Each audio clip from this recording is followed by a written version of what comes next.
Sims Middle School student exploited online from her own bedroom. Now, years later, she's sharing her story to show how human trafficking is changing. She spoke with WKRG News 5's Nicolette Schleichman and shares what you need to know to protect your children. It started when she was just a 6th grader. I didn't believe myself to be a victim of human trafficking specifically.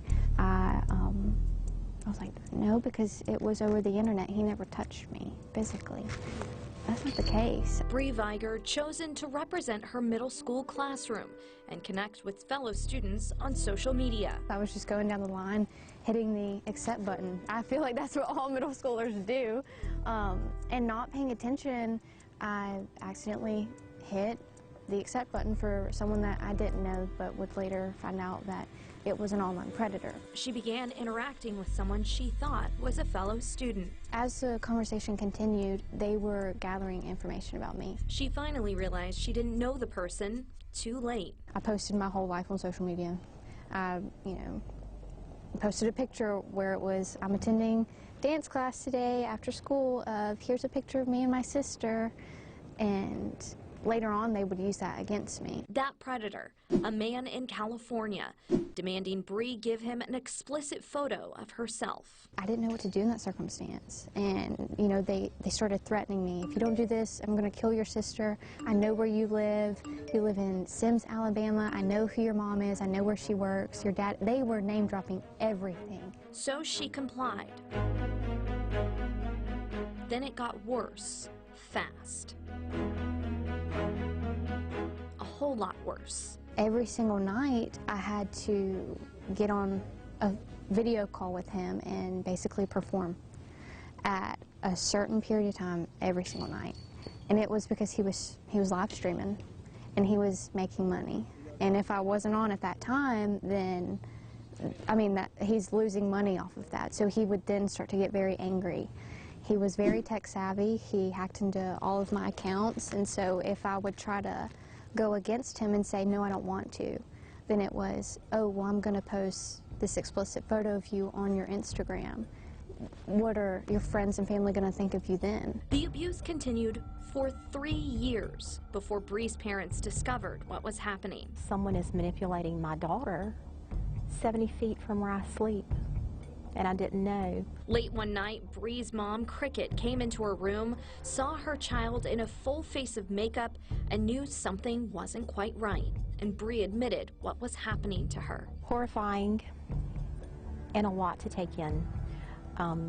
The mind just begins to race on you. It's like, how does this happen? Why did this happen? How did they find her? How did we get to this point? And the hardest thing as a parent is, how did I not know? How did I not know? Bree's not the only victim. The National Center for Missing and Exploited Children's tip line received 21.7 million reports of suspected child sexual exploitation in 2020, the most ever in a single year. And it's happening right here in Mobile County. The Mobile County District Attorney's Office says the Rose Center, Mobile's facility for victims and survivors of human trafficking, is helping dozens of clients right now. 80% of middle schoolers, by the time they reach 8th grade, have sent a naked photo of themselves on their phone.